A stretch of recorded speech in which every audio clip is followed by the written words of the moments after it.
My 7-year-old grandson hadn't spoken a single word in 3 years. Not one. But the moment his parents drove away for their anniversary weekend, little Timothy looked me straight in the eye and said, "Grandpa Ben, don't take your medicine tonight. Mommy switched your pills. She wants you to die." The bottle of blood pressure medication trembled in my hand as I stared down at the white tablets that were supposed to keep me alive. My name is Benjamin Sullivan. I'm 58 years old, and I just discovered that my own daughter-in-law was trying to murder me. Let me back up and tell you how I got here. 3 years ago, I lost my wife Dorothy to a car accident. We'd been married 32 years, and losing her felt like having half my soul ripped away. The grief was so overwhelming I could barely function for months. That's when my son Nathan suggested we all move in together, him, his wife Victoria, and their boy Timothy. Made sense at the time. I had this big house in Sacramento. Nathan was struggling with his IT consulting business, and little Timothy needed stability after losing his grandmother. Victoria had always been everything I could want in a daughter-in-law. When Dorothy and I couldn't have any more kids after Nathan, Victoria filled that gap. She called me Dad, remembered my birthday, cooked my favorite pot roast every Sunday. After Dorothy died, Victoria stepped right into that caring role. She'd organize my pills, drive me to doctor appointments, even help sort through Dorothy's belongings when I couldn't bear to touch them. I trusted her completely. More than that, I loved her like the daughter I never had. The first 2 years after Dorothy's death were rough, but Victoria kept our little family together. She made sure Timothy stayed in his same school, helped Nathan through his own grief, and took care of all the household things Dorothy used to handle. I was grateful beyond words, but something shifted about 8 months ago. Victoria started asking more questions about my finances. How much was my construction company pension worth? What was the house valued at these days? Did I have a will, and what would happen to Timothy if something happened to me? Just want to make sure we're all protected, Dad, she'd say with that sweet smile. You know how unpredictable life can be. I didn't think much of it. Families talk about money, especially after a death puts everything in perspective. I'd built up a decent nest egg over 30 years managing construction crews, had about $380,000 in retirement savings. Plus the house Dorothy and I bought in 1995 was now worth around $650,000. Not rich by California standards, but comfortable. Then I started noticing changes in Timothy. The kid had always been quiet, but after his grandmother's accident, he'd stopped talking entirely. The child psychologist said it was selective mutism brought on by trauma. Sometimes kids just shut down when they witness something terrible. But there was something else in Timothy's eyes when he looked at his mother. Something that looked like fear. Victoria explained it away easily. He's just processing his grief differently than adults. The doctor says some children blame the surviving parent when they lose a grandparent. It's normal. That made sense to me. Hell, what did I know about child psychology? I'd raised one kid, and that was 30 years ago. Around the same time, I started having more health issues. My blood pressure, which had been controlled for years, began spiking unpredictably. I'd get dizzy spells, heart palpitations, episodes where I felt like I couldn't catch my breath. It's the stress and grief, doctor. Martinez explained during one of my appointments. Very common in widowed men your age. We'll need to adjust your medication. Victoria was incredibly attentive during this period. She'd reorganize my pill dispenser every week, making sure I had the right doses at the right times. She'd remind me to take my evening pills, sometimes even bringing them to me with a glass of water. Can't have you forgetting these, Dad, she'd say. Your health is too important to all of us. I appreciated the care. Made me feel less alone in that big house, but Timothy kept getting more withdrawn. He'd barely eat at dinner, spent most of his time drawing in his room. When I'd try to engage him, ask about school, suggest we throw a baseball in the backyard, he'd just stare at me with those big, worried eyes. Give him time, Victoria would say. The therapist says forcing interaction can make the mutism worse. So I gave him time, 3 years of time. The night Timothy finally spoke, Nathan and Victoria had left for a romantic weekend in Napa Valley. Victoria had been extra attentive before leaving, making sure I had a full week's worth of medications laid out in my pill organizer. It's so important you stick to the schedule, Dad, she'd said, squeezing my shoulder. Your blood pressure's been acting up lately. We can't afford any mistakes. Promise me you'll be responsible about this. I promised. Why wouldn't I? This woman had been taking care of me for 3 years. After they drove away, Timothy and I were alone in the house. I was getting ready for bed, reaching for my evening pills when I heard his small voice behind me. Grandpa Ben. I turned around, and there he was, my grandson, who hadn't spoken in 3 years, looking at me with tears in his eyes. Don't take your medicine tonight. Mommy switched your pills. She wants you to die. The words hit me like a physical blow. I actually staggered backward against the bathroom counter. I looked down at the pills in my hand, the same white tablets I'd been taking every morning and evening for months. They looked exactly like my lisinopril prescription, but Timothy's words echoed in my head. "What do you mean, buddy?" I asked, trying to keep my voice calm even though my heart was racing. "Tell Grandpa what you've seen." Timothy walked closer, his small hands shaking. For a kid who hadn't spoken in 3 years, the words came pouring out like a dam had finally burst. "I've been watching, Grandpa. I see everything, but nobody thinks I understand because I don't talk. Mommy has been switching your pills for a long time. She keeps the real ones hidden in her jewelry box and puts fake ones in your bottle." My legs felt weak. I sat down heavily on the edge of my bed. "How long, Timothy? How long has this been happening?" "Since Christmas, maybe longer. She talks on the phone to a man who isn't your real doctor. She calls him Dr. Pierce. He comes to the house sometimes when you're sleeping and she pays him money from your checkbook." The room started spinning. Christmas was 8 months ago. Victoria had been systematically poisoning me for 8 months, and I'd been thanking her for taking such good care of me. "What else have you seen, buddy?" Timothy climbed up on the bed next to me. "She counted your money on the computer. She wrote down big numbers and showed Daddy. She said, when you die, we'll get everything, the house and all your money." Daddy was crying, but Mommy said it was the only way to save our family. Nathan knew. My own son knew his wife was planning to murder me, and he was going along with it. I needed to test Timothy's claims. I took one of the pills from my evening dose and crushed it up with the back of a spoon, then mixed it with some water. I poured the mixture on the African violet Dorothy had loved so much, the one I kept on the windowsill in her memory. Within 20 minutes, the plant's leaves started turning yellow and curling at the edges. Real blood pressure medication wouldn't kill a houseplant. These pills were either placebos or something worse. "Timothy, I need you to show me where Mommy keeps my real medicine." He led me to Nathan and Victoria's bedroom, to Victoria's jewelry box on the dresser. Hidden behind her earrings was a small amber prescription bottle with my name on it. My real lisinopril dated 8 months ago. The realization hit me like a freight train. Victoria hadn't just been planning to kill me, she'd been slowly weaning me off my life-saving medication while making it look like my health was naturally declining. The dizzy spells, the heart palpitations, the episodes where I couldn't breathe, those were all symptoms of uncontrolled blood pressure. She was giving my body time to destabilize so that when I finally had a massive stroke or heart attack, it would look completely natural. "Why didn't you tell anyone before now?" I asked Timothy as we sat together on my bed. His little face crumpled. "She said if I ever told anyone about the medicine or the money or anything, she would make sure something bad happened to you anyway, and then it would be my fault. She said mute kids who make up stories get sent away to special places where their families can't visit them. She'd been terrorizing a 5-year-old, now 7-year-old minus to silence while she planned my murder." The depth of Victoria's cruelty was staggering, but I needed more than just Timothy's word and a dead plant. If I was going to stop Victoria and protect my grandson, I needed evidence that would hold up in court. The next morning, I called in sick to the part-time consulting work I'd been doing since retirement. Instead, I drove across town to see Harold Cooper, the lawyer who'd handled Dorothy's estate and my business affairs for 20 years. Hal's office was in an old brick building downtown, the kind of place that screamed integrity and experience. When I walked in looking haggard and desperate, his secretary took one look at me and ushered me straight back to his office.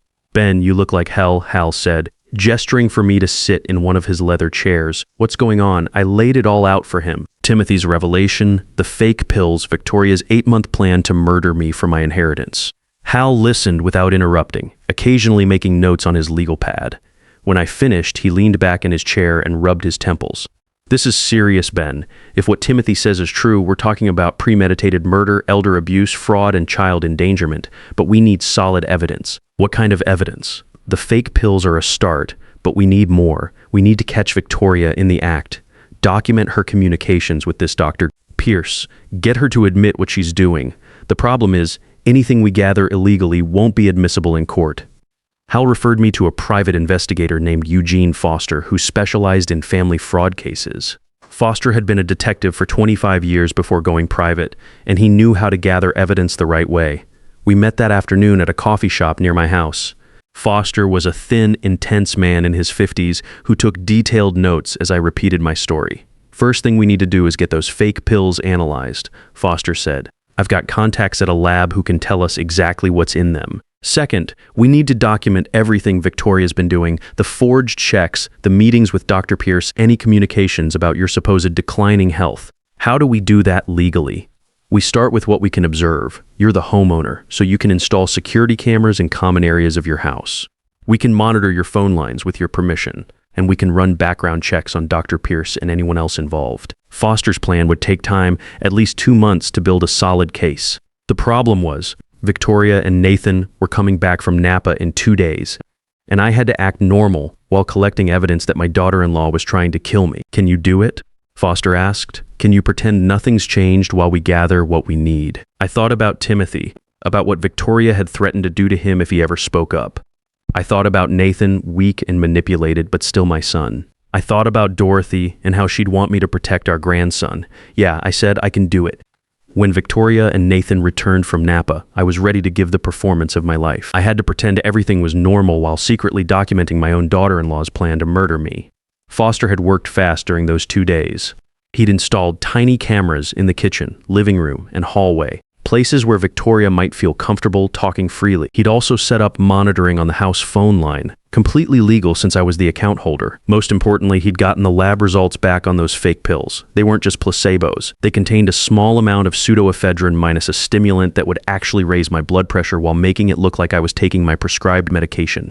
Victoria wasn't just withholding treatment, she was actively making my condition worse. "Welcome home," I said, giving Victoria a hug when they walked through the door. It took every ounce of willpower not to pull away from the woman who'd been slowly killing me for 8 months.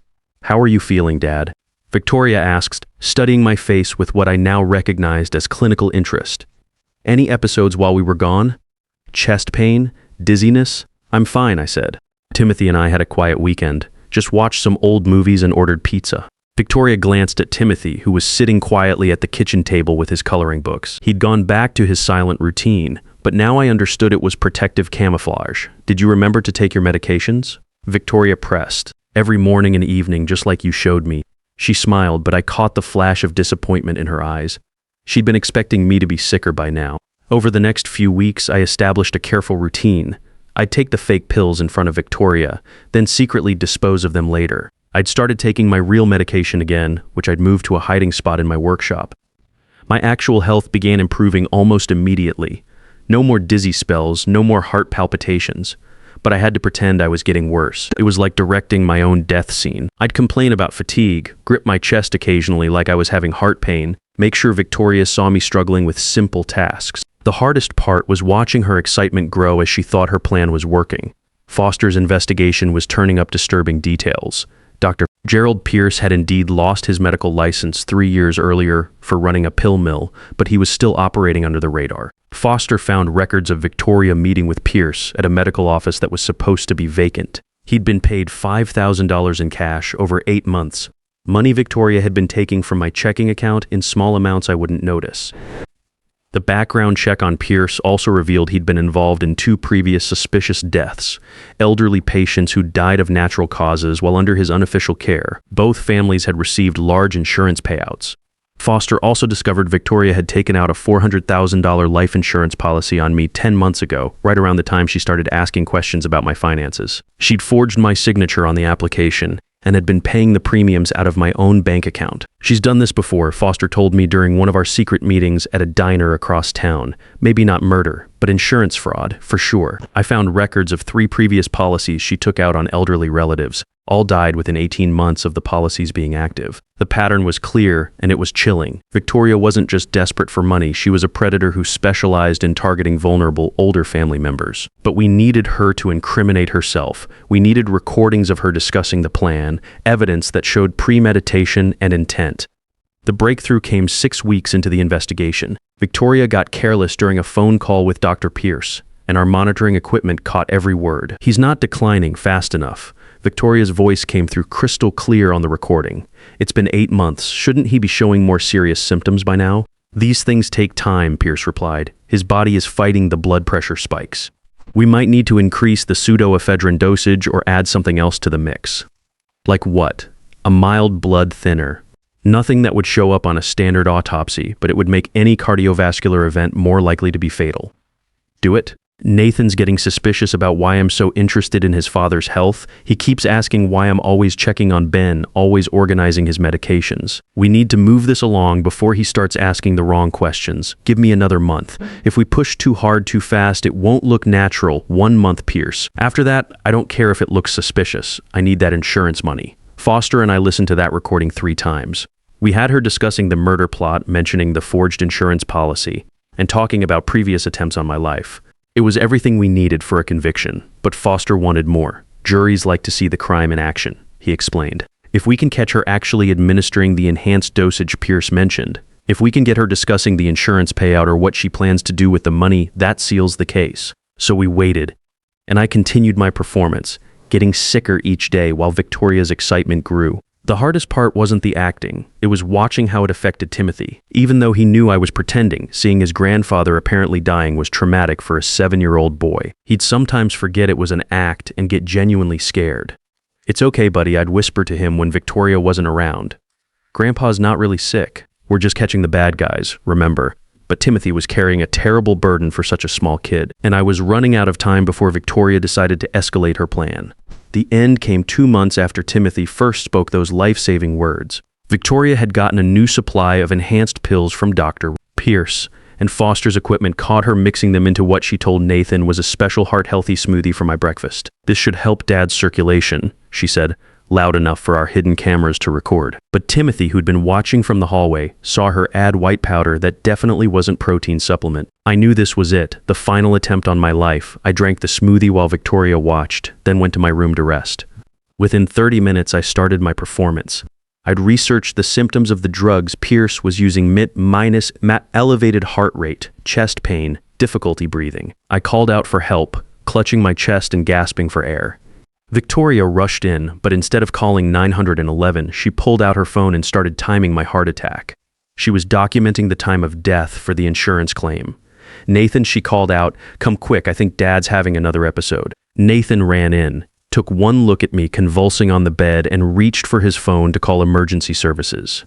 "Wait," Victoria grabbed his arm. "Let's see if it passes. You know how Dad hates going to the hospital.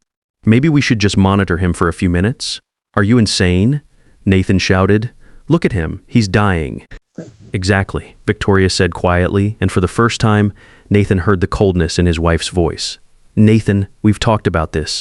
The insurance money, the house, everything we need to start over. This is it." I watched through half-closed eyes as the realization dawned on my son's face. He stared at his wife like he was seeing a stranger. "You want him to die," Nathan whispered. "I want us to be free." Victoria snapped. "Free from debt, free from taking care of an old man, free to give Timothy the life he deserves, the life we deserve. You're talking about murder. You're talking about murdering my father. I'm talking about $650,000 in real estate and $400,000 in life insurance. I'm talking about Timothy's college fund and our retirement and not struggling anymore." Nathan backed away from her. How long have you been planning this?" Victoria smiled, a cold expression I'd never seen on her face before, since Christmas, maybe longer. "The pills, the doctor visits, the insurance policy, it's all been leading to this moment." That's when Nathan noticed Timothy standing in the doorway, watching everything with those big, understanding eyes. "Timothy," Nathan said, his voice breaking. "How much have you seen, buddy?" Timothy looked at his father, then at his mother, then at me lying on the bed. For a moment, I thought he might retreat back into silence, but then he spoke, his small voice clear and strong. "I've seen everything, Daddy. Mommy's been trying to kill Grandpa for a long time. She hides his real medicine and gives him fake pills. She talks to a bad doctor who helps her. She pays him money from Grandpa's checkbook." Victoria's face went white. "Timothy, you don't understand what you're saying. I understand, Mommy. You said if Grandpa dies, we get all his money, but Grandpa isn't really dying. He's pretending so the police can catch you." That's when Detective Eugene Foster and his team kicked in the front door. "Police, search warrant." Victoria spun around as officers flooded into the room. "This is a mistake. My father-in-law is having a heart attack. We need an ambulance." I sat up on the bed, no longer gasping, no longer clutching my chest. "Actually, I feel fine." The look of shock and rage on Victoria's face was something I'll never forget. She'd been caught in the act on camera with witnesses discussing her plan to murder me for insurance money. Foster had coordinated everything perfectly. The recordings of Victoria's calls with Dr. Pierce, the evidence of the forged insurance policy, the fake medications, Timothy's testimony, it all came together in that moment. Victoria was arrested for attempted murder, insurance fraud, elder abuse, and child endangerment. Dr. Pierce was picked up at his illegal clinic an hour later. The evidence was overwhelming. Nathan wasn't charged criminally, but he lost custody of Timothy. The court determined he'd known about Victoria's plan but failed to protect either his father or his son. He gets supervised visits twice a month and has to complete counseling before any custody arrangement can be reconsidered. Victoria was sentenced to 15 years in prison. Dr. Pierce got 10 years for his role in multiple attempted murders. The forged insurance policy was voided, but I donated that amount to a foundation for elder abuse prevention. Timothy and I moved to Phoenix 6 months later. The dry heat helps my real blood pressure issues, and Timothy loves having his own backyard with a pool. He's been talking nonstop since we left California, like he's making up for 3 years of enforced silence. He's in counseling to deal with the trauma, but kids are remarkably resilient. He's made friends at his new school, joined a little league team, and talks my ear off about everything from dinosaurs to space travel. Nathan calls every Sunday. We're slowly rebuilding our relationship through family therapy sessions over video calls. He's getting help for the depression and manipulation that made him vulnerable to Victoria's influence. It's going to take time, but I believe he can become the father Timothy needs. The house in Sacramento sold for $650,000. That money, plus my pension and savings, is all going into a trust for Timothy's future. He'll never have to worry about people using him for money because he'll have enough of his own. Sometimes Timothy asks me why his mommy tried to hurt me. I tell him some people get confused and think money is more important than love. But we know better, don't we? We do, Grandpa, he always says. Love is the most important thing. That 7-year-old boy saved my life by finding his voice when it mattered most. Now I'm using mine to make sure he grows up surrounded by people who would never hurt him for gain. Sometimes the smallest voices carry the biggest truths. Trust is earned through actions, not words. When someone you love starts asking about your money more than your health, pay attention to what they're really counting. The people who truly love you will protect your life, not calculate its worth. Sometimes the greatest betrayal comes from those we trust most, but the greatest salvation comes from the smallest voices.